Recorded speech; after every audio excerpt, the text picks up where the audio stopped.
All India मजलिस इनकलाब मिल्लत से नांदेड़ हल्के जुनूब और लोकसभा के उम्मीदवार कमर चौश अल जाबरी ने पीरपुरा नगर और पीरनगर इलाकों में पैदल दौरा किया। पैदल दौरे में इन्होंने लोगों से मुलाकातें की और अपने हक में रायदही करने की अपील की। कमर चौश अल जाबरी की रैली में कसीर तादाद में लोग शामिल थे। वहीं खवातीन और लड़कियां भी इस रैली में शामिल हुई। रैली के मौके पर नौजवानों ने ज़बरदस्त आतिशबाजी करते हुए इनका इस्तकबाल किया।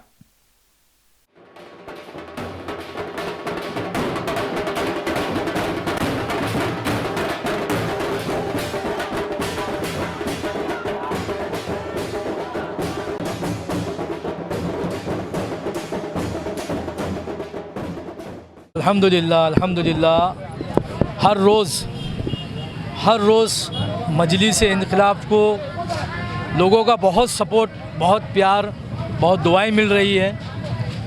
इसमें नौजवान, बुज़ुर्ग और ख़वातीन ये सभी लोगों का ताउन है, सहभाग्य है और मैं अपने आप को बड़ा खुश नसीब समझता हूँ कि एक नई पार्टी मजलिस इनक़लाब जो नांदेड़ में बर्पा करने जा रही है और हो रहा है उसका नाम जो अल्हम्दुलिल्लाह। और आने वाले जो अभी रिज़ल्ट होंगे इंशाअल्लाह मुंबई से भी हमारे कुछ सीट्स है जो वहाँ से भी निकलेंगे और यहाँ से भी जो है विधानसभा और लोकसभा की जो मजलिस इनक़लाब जो लड़ रही है इंशाअल्लाह हमको उम्मीद है कि यहाँ से बिल्कुल हमको जीत और कामयाबी मिलेगी। ये लोगों का प्यार है, ये लोगों की मोहब्बत और चाहत है, तड़प है कि भाई ये पार्टियों ने जो वादे किए ये वादे उन्होंने पूरा नहीं कर पाए, तो उनको एक नई दिशा और नए लोगों उनको एक पार्टी की तलाश थी जो आज मजलिस इनक़लाब जो उनको पूरा करेगी इंशाअल्लाह।